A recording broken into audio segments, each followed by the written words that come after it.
Sering membantu musuh-musuh Israel hingga pasok senjata ke Hamas, ternyata Korea Utara dan Israel terlibat perang rahasia. Bukti-bukti ini jadi alasannya bikin gempar dunia.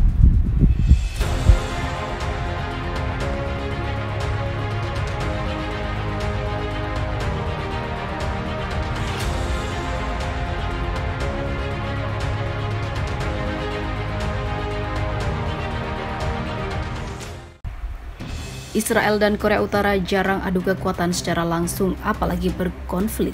Tapi, sedikit yang tahu bahwa setiap kali Israel sedang berkonflik dengan negara lain, Korea Utara selalu terlibat. Sehingga itu semua disebut perang rahasia Korea Utara-Israel. Penjelasan ini ditulis oleh Jay Solomon di Washington Institute dengan judul The North Korean-Israeli Shadow War. Mossad, Dinas Intelijen Israel, menjalankan pengawasan terhadap Direktur Jenderal Komisi Energi Atom Suriah yang bernama Ibrahim Othman. Di musim dingin tahun itu, Othman mengunjungi Wina untuk menghadiri pertemuan pengawas nuklir PBB, Badan Energi Atom Internasional. Lalu Mossad meretas komputer pribadi Othman dan terkejut dengan isinya. Dalam laptop itu ada kumpulan foto sebuah bangunan seperti kotak sedang dibangun di Sungai Efrat di Suriah Timur. Satelit mata-mata Israel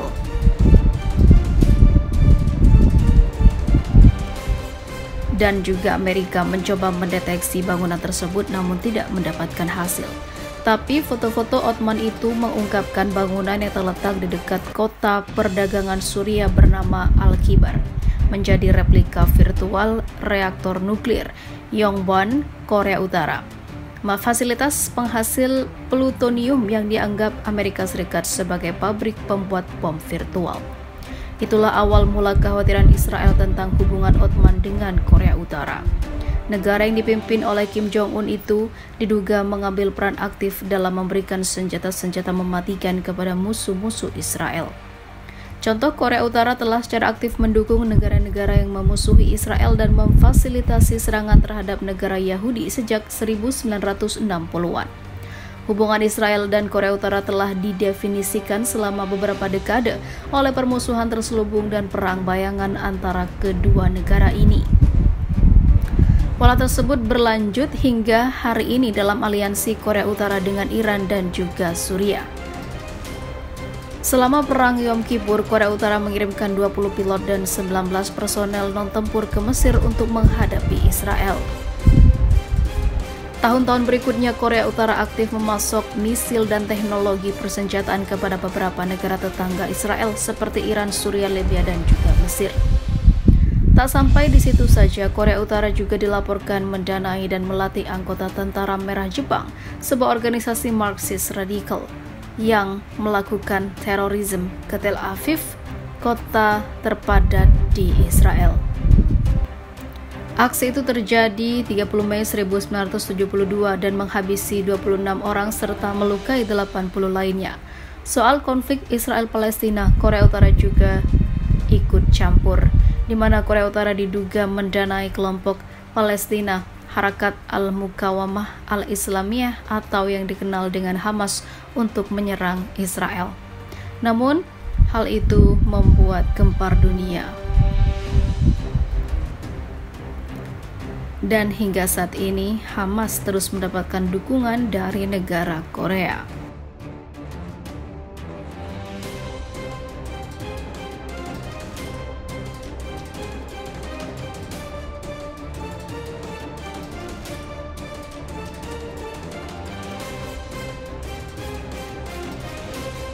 Digunakan untuk membombardir Israel, rupanya inilah deretan senjata militer yang digunakan Hamas, yaitu senjata dari Rusia dan juga Korea Utara. Bentrokan Israel-Hamas yang terjadi belakangan ini telah disaksikan dunia sebagai bentrokan paling dahsyat sejauh ini. Dunia menyaksikan bagaimana Israel menggunakan senjata mulai dari roket, rudal anti-tank, dan pemandu drone kamikaze, hingga sistem pertahanan udara dan pesawat tempur.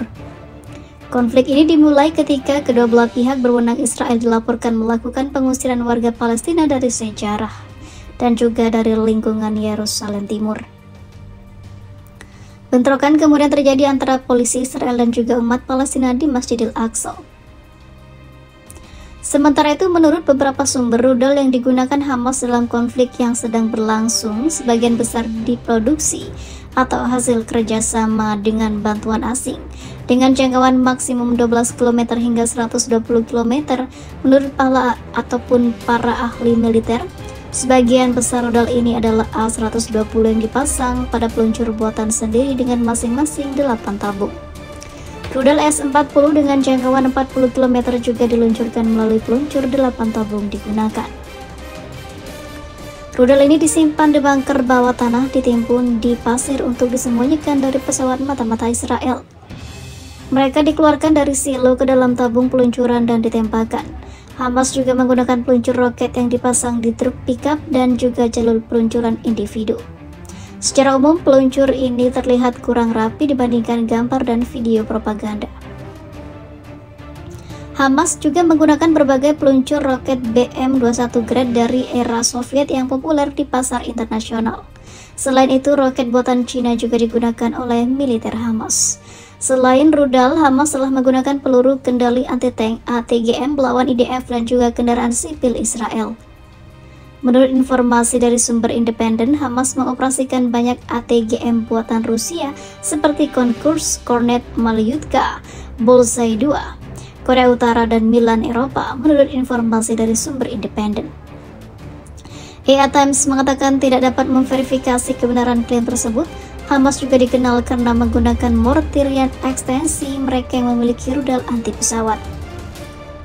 Sementara itu, Israel juga memiliki sederet senjata untuk melakukan serangan balik, di antaranya yaitu besi Iron Dome yang menonjol dengan tampilan yang biasa dipamerkan oleh IDF.